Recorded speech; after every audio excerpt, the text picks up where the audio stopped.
You meet people at the same level of psychological wounds that you have at the current point in time.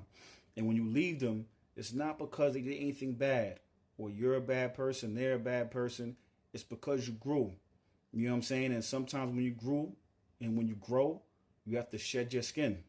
You know what I'm saying? Sometimes it's not distance. Sometimes it's not betrayal or time that breaks a bond. It's growth. Val, talk to him. Exactly. Growth is the quiet breaker of bonds. You don't shed people because they're evil or because you messed it up. You shed them because your soul stretched and the container that once held you both no longer fits. It's like a snake. When it grows, the skin it once lived in becomes suffocating. To survive, it has to peel it away. And that's what relationships feel like in seasons of growth. They're not ruined by betrayal or distance or even time. They fracture because you stopped resonating at the same wound. You stopped orbiting the same pain. And here's the wild part. Most people mistake that shift for rejection when really it's graduation. It's the ceremony of evolution. Some sit with you at one chapter, but only a few walk with you into the next. The deeper lesson? Every person you've had to leave wasn't just a partner or a friend. They were a mirror. They showed you the wound you needed to see in order to grow. And once the lesson clicked, the bond dissolved. So the question is never, why did they leave? The real question is, what version of me did I heal past when they did? So yeah, you know, when people say that relationships very rarely die of natural causes. They usually die through the ego. You know what I mean? When we talk about, you know, you growing, your ego doesn't want you to grow. Your ego wants you to stay static and stay where you're at.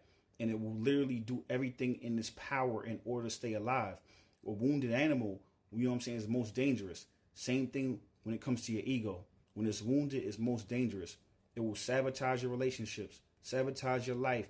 You know what I'm saying? Stunt your growth just to stay alive. Val, talk to him. Right, that's the raw truth about the ego. It's not just resistance, it's survival instinct. Your ego isn't trying to help you evolve, it's trying to keep itself alive. And like you said, a wounded animal is most dangerous, and the ego is no different. When growth threatens it, the ego fights dirty. It will whisper lies like, you're not ready yet, to keep you stuck.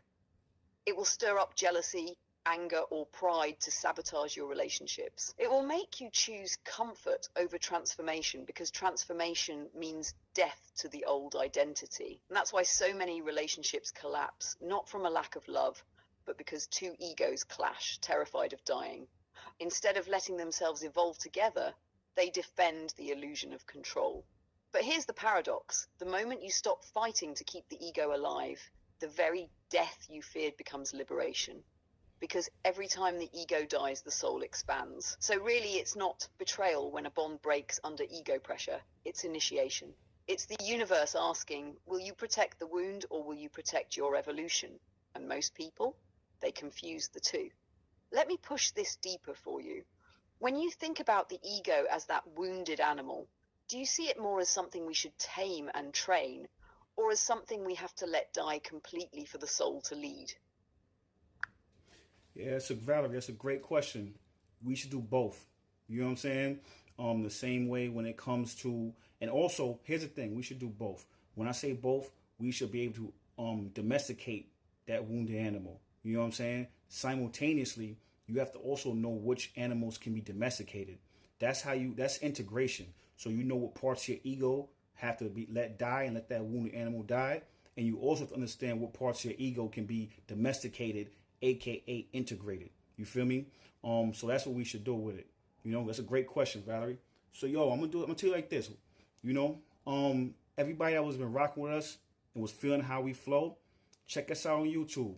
Check us out on TikTok. We go live and see how we bounce between each other, how we doing right now. We do that for about 2.5, 3 hours. You know what I'm saying? Check out my YouTube channel. My name is Omarvelous. If you go on my TikTok live or my TikTok description, you know, my link to my YouTube is there, or our old catalog is there. So if you're feeling the flow, come fuck with us over on YouTube. Stay tuned.